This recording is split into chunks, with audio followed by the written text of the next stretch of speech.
Place à notre invité au cœur de l'info. À 9 jours de la conférence des Nations Unies sur l'océan, nous avons choisi le prisme de l'émerveillement. Vincent Doumézel est conseiller océan à l'ONU et vient nous parler de sa passion, les algues et le plancton.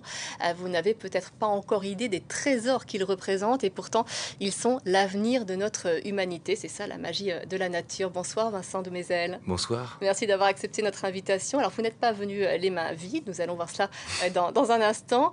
Mais avant de parler des algues, intéressons-nous tout d'abord au plancton.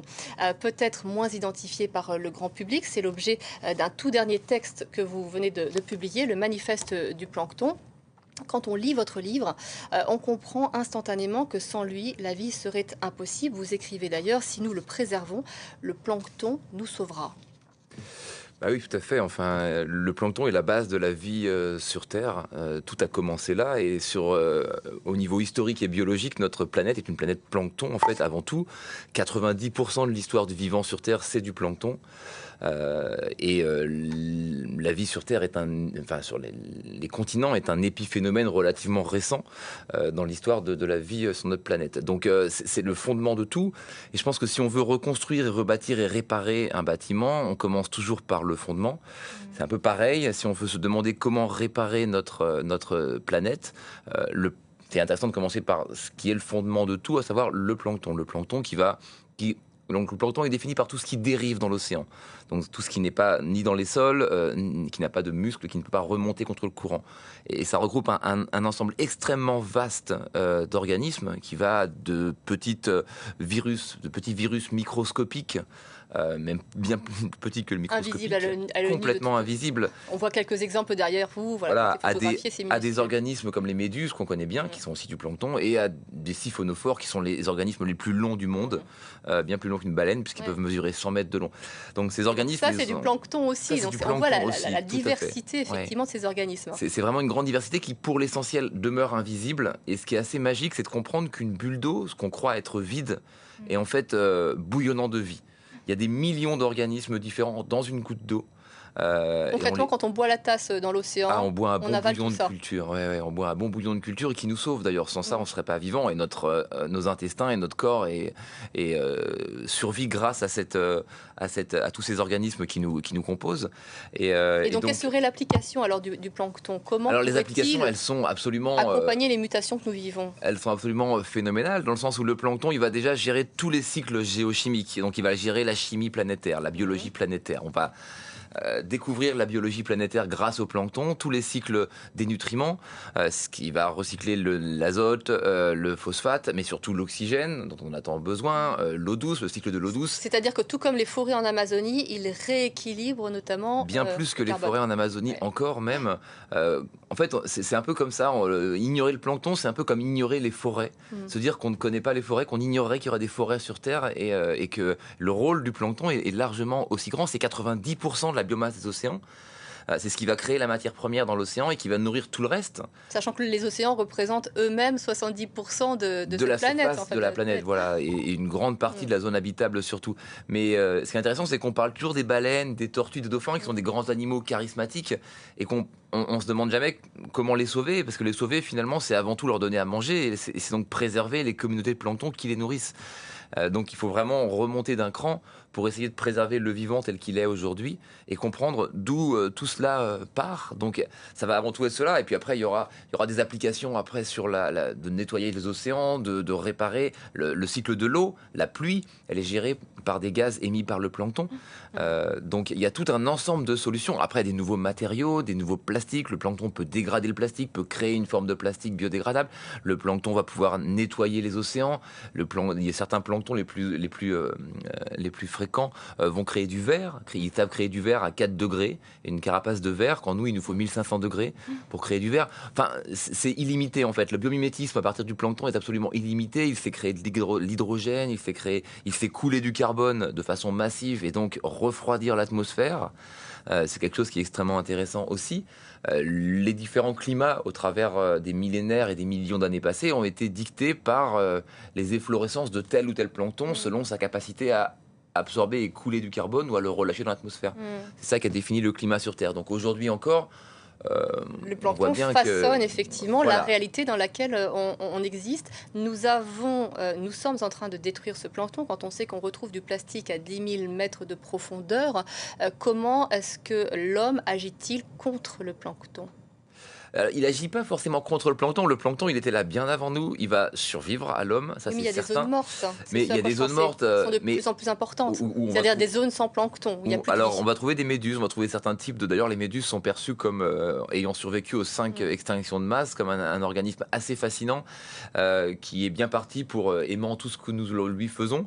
Les eaux chaudes, la pollution, elles adorent ça, la surpêche, elles adorent ça. Étant bien parti pour peut-être pour de la suite, si jamais on venait à disparaître, on verra.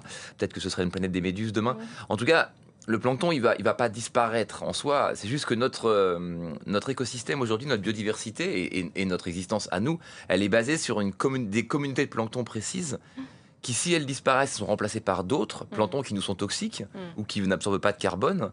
Et ben là, nous, on va disparaître. Par contre, c'est sûr. Alors après, il y aura d'autres choses qui vont arriver, peut-être des méduses, peut-être d'autres organismes. Mais le plancton n'est pas en soi menacé. C'est le plancton qui nous permet de vivre qui est menacé en fait. Parmi les applications, vous en avez évoqué certaines, je voulais parler aussi des pansements micro-algues. Ça sont des Chiliens qui ont développé ça. Oui, voilà, qui vont être capables de créer de l'oxygène sous la peau pour réparer les blessures. Dans les applications, il y a la nourriture aussi. On connaît tous la spiruline, qui est un plancton, donc, qui est une micro-algue à caractère planctonique. La bioluminescence. La bioluminescence, parce voilà. que c'est magique quand on voit ces images-là dans l'océan, c'est très beau. Mais les militaires australiens, ils voient une application concrète. Ah bah, eux, ils se sont fait. On voit leurs sous-marins sous l'eau, en fait, par satellite quand ils passent dans des zones bioluminescentes. Mais il y a une société française d'ailleurs qui a essayé de travailler sur éclairer les rues des villes grâce à des planctons bioluminescents qui sont complètement très peu énergivores évidemment. Donc il y a tout un ensemble de potentiels. Vous avez apporté des lunettes, c'est ça? Oui, j'ai des lunettes en plancton. En effet, c'est une première mondiale. Hein. Ce sont des lunettes en plancton. C'est un bon style en plus. Il crée une forme de matière de réserve, en fait, des bactéries planctoniques. Et ça permet de faire des lunettes qu'on pourrait même manger si on voulait, puisqu'elles sont comestibles, biodégradables et compostables comme le reste. Donc, remplacer le plastique. Donc le plancton a un éventail de solutions. Et ce qui est surtout intéressant sur le plancton, c'est qu'on est à l'aube de le découvrir. On est vraiment au tout début de l'histoire. Un peu là où Darwin était au début du 19e siècle peut-être, à l'aube d'une grande époque de découverte sur le plancton. On ne connaît rien et ça fait seulement 10 ans qu'on a appris à le comprendre, qu'on a appris ce que c'était, parce qu'il fallait pour cela des outils, les satellites qui permettent de voir les couleurs des océans, qui définissent les mouvements des différents planctons.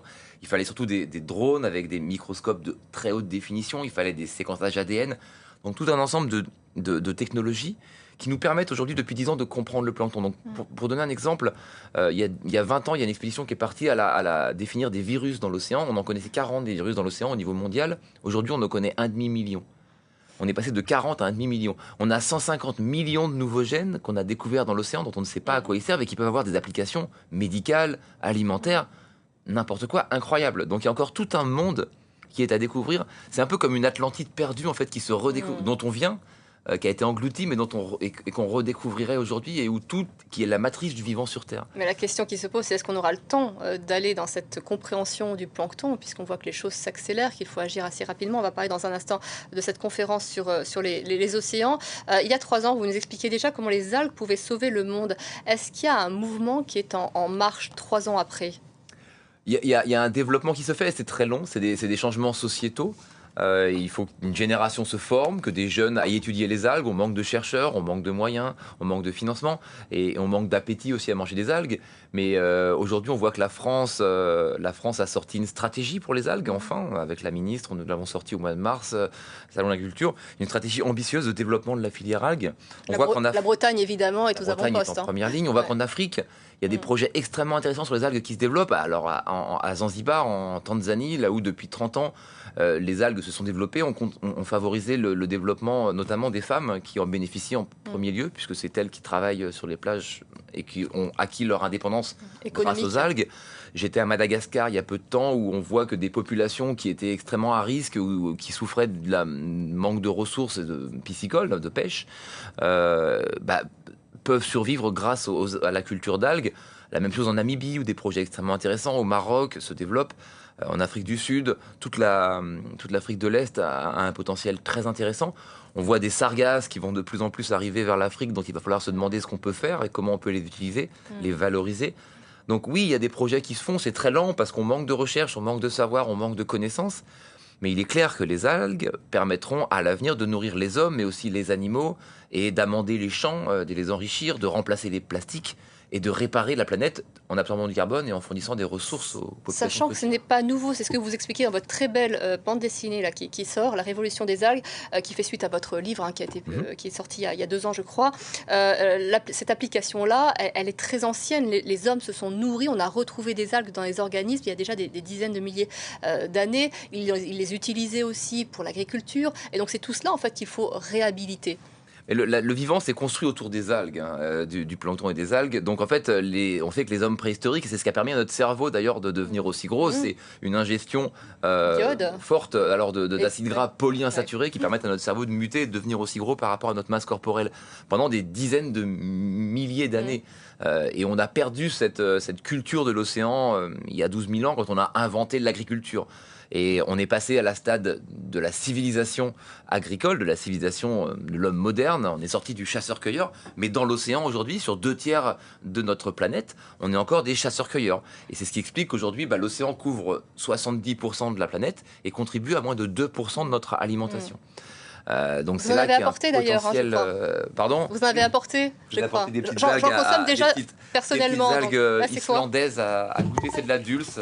Tenez, je vous fais goûter. Et bourré de nutriments, la dulse, c'est quoi? C'est 45% de protéines, ouais, exactement. C'est extrêmement riche, bien plus que le soja ou que tout autre organisme. Donc c'est délicieux, ça a un petit goût de bacon quand on le fait griller. Celle-là, elle vient d'Islande en l'occurrence. Mais donc voilà, il faut apprendre à découvrir. Il y a 12 000 types d'algues différents. Les algues, on dit souvent les algues vertes, les algues rouges, c'est les premiers organismes multicellulaires qui ont été créés sur Terre. Il y a 1 milliard d'années, il y a un demi-milliard d'années seulement, les algues vertes ont émigré sur les continents pour donner naissance à toute la végétation qu'on a autour de nous. Et aujourd'hui, finalement, une algue verte, elle va être génétiquement beaucoup plus proche d'un chêne ou d'un fraisier que d'une algue rouge. Ouais. La différence entre une algue rouge et une algue verte, elle est plus grande que la différence entre un champignon et un éléphant, au niveau génétique et biologique. Donc, quand on dire qu'on n'aime pas les algues, ça veut rien dire en fait. On n'aime pas tel type d'algues, et puis surtout, il faut apprendre à les cuisiner. C'est absurde. C'est un peu comme les pommes de terre ou les fèves de cacao. Si vous les mangez crues, c'est pas bon, alors que si vous prenez des frites ou du chocolat, tout le monde aime ça en fait. Ouais, et puis on peut très bien réhydrater les algues. Enfin bref, effectivement, il y a 1000 manières de les cuisiner, de les savourer.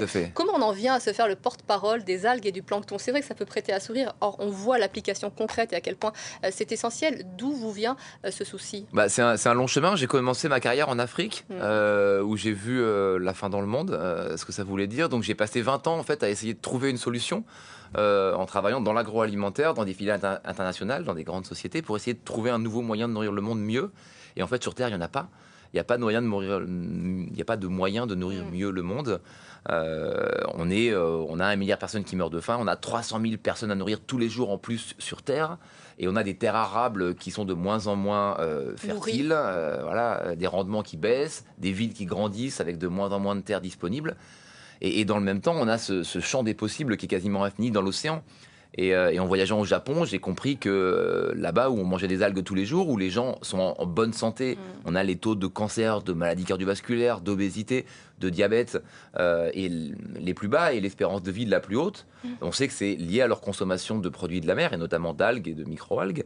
Donc je me suis dit que voilà, c'est une ressource qui n'a pas de coût environnemental, qui ne nécessite pas de pesticides, qui n'a pas besoin de terre. On n'a même pas besoin de les arroser, les algues. C'est assez magique. Donc, il n'y a pas besoin d'eau douce. Donc, ça pousse tout seul, de l'eau salée, du soleil, et la magie opère. Donc, et après, j'ai réalisé qu'il y avait donc le mouvement a un peu apporté. Et j'ai réalisé en travaillant avec les cultivateurs d'algues, notamment en Asie, où c'est déjà une culture qui est très développée. On parle de 40 millions de tonnes d'algues presque cultivées en Asie. Et je me suis rendu compte qu'il y avait autour de ces algues, dans l'océan, cette espèce de boîte noire, cette espèce de mystère qu'était le plancton, ces organismes inconnus de tous, et qui recelaient tout l'équilibre des écosystèmes terrestres, en fait. Toute cette biologie planétaire, elle est là. Et la grande avancée scientifique de demain, elle est sans doute dans cette compréhension du vivant invisible. On a passé le 19e siècle, les grandes découvertes à comprendre le vivant visible, et on n'a toujours pas compris le vivant invisible, dont une grande partie est dans l'océan, et où tout est défini là, et ça, c'est une grande source d'espoir et d'optimisme, je pense, parce que ça détient vraiment les clés de notre avenir et de rétablir l'équilibre sur notre planète. Alors ce message, vous allez le porter à Nice dans 9 jours, conférence sur le climat, une conférence qui se veut, je ne cesse de le dire, très ambitieuse, peut-être la mise en place à l'avenir d'une COP Océan, on verra cela. Qu'attendez-vous de ce sommet? Quelle va être la place du plancton, des algues dans ce sommet? Moi, j'y porterai en effet le message et la voix des acteurs liés aux algues et au plancton, de tous ces scientifiques qui travaillent dans l'ombre un peu depuis des années sans que personne s'intéresse à eux et à leurs travaux. Il est temps d'en parler. La COP climat n'en a pas parlé. L'océan, c'est 30% de l'absorption des gaz à effet de serre sur Terre. La première COP qui parle de l'océan, c'est la COP 21. Donc il a fallu attendre 21 COP pour commencer à parler de ce qui absorbe un tiers des gaz à effet de serre. La COP biodiversité n'aborde toujours pas le plancton, ce qui est pourtant le fondement de la biodiversité sur Terre. Donc on a vraiment un gros laisser-aller et il faut combler ce manque. C'est pour ça qu'on a sorti un manifeste du plancton avec des scientifiques, puis qu'on a décliné en livre, parce qu'il faut combler ce manque, il faut commencer à parler de ces sujets-là, parce que c'est le fondement de tout le reste. Donc s'attaquer qu'au visible, ça ne marchera pas et on le sait. Donc ça, c'est le message que moi je porterai. Après, de manière plus générale, en effet, la France a fait le pari d'un sommet très ambitieux, bien plus ambitieux que les 2 précédents sommets des océans. Il y a 30 000 personnes sont attendues, 100 chefs d'État. Donc il y a vraiment une ambition forte portée par le gouvernement français, avec des positions assez ambitieuses aussi. Et on espère le début, en effet, sous une forme ou sous une autre, d'une réelle gouvernance des océans.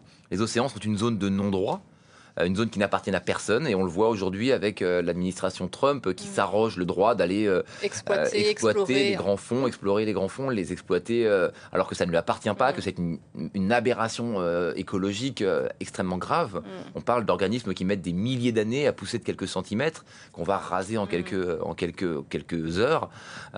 Donc c'est une folie absolue, et il est temps de créer une gouvernance mondiale pour ces océans et des zones de concertation pour se décider de ce qu'on veut en faire et comment on peut utiliser à réparer les océans de la meilleure façon.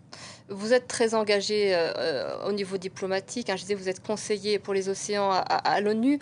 Pourtant, on en parlait avec Heidi Sévestre sur ce plateau la semaine dernière. On parlait du décalage du temps entre l'urgence du vivant, ce que demande comme action le vivant, et le temps des diplomates. Vous pensez malgré tout que par la diplomatie, on réussit à mettre en œuvre, à initier des mouvements qui peuvent se mettre en place assez rapidement? Je pense que surtout qu'il n'y a pas d'autre solution en fait. La violence n'amène jamais de bonnes solutions. On a besoin de radicalité évidemment. Mais il faut aussi nourrir les consensus pour qu'on puisse avancer ensemble. C'est pas en s'opposant qu'on va faire changer les choses. Mais je pense que tout le monde a envie que ses enfants survivent et tout le monde a envie à des enfants et des petits-enfants qu'ils ont envie de faire survivre. Et je pense qu'il faut qu'on arrête de nourrir ce monde avec des peurs et des drames uniquement parce qu'on va décourager beaucoup de gens.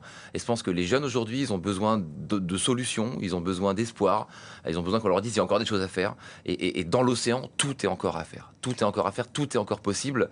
Et la vie, l'océan, encore une fois, c'est la vie sur Terre. C'est ce que vous écrivez comme Bompard. Vous parlez du médecin navigateur dans votre livre. Cultivons notre optimisme pour faire face à l'adversité. La peur et la panique nous tuent plus assurément que la réalité des dangers. L'espoir, lui, nous sauve. C'est effectivement ce que vous portez comme parole. Merci beaucoup d'être venu sur ce plateau, Vincent, d'avoir semé quelques graines d'espoir en nous. Je renvoie aussi à un très beau roman de Richard Powers, un jeu sans fin, dans lequel il est dit « Sans votre amour, l'océan va mourir ». D'où l'importance, évidemment, de prendre soin de cet océan. On observera, on suivra évidemment ce qui se joue à Nice dans 9 jours. Merci encore. Merci beaucoup à vous.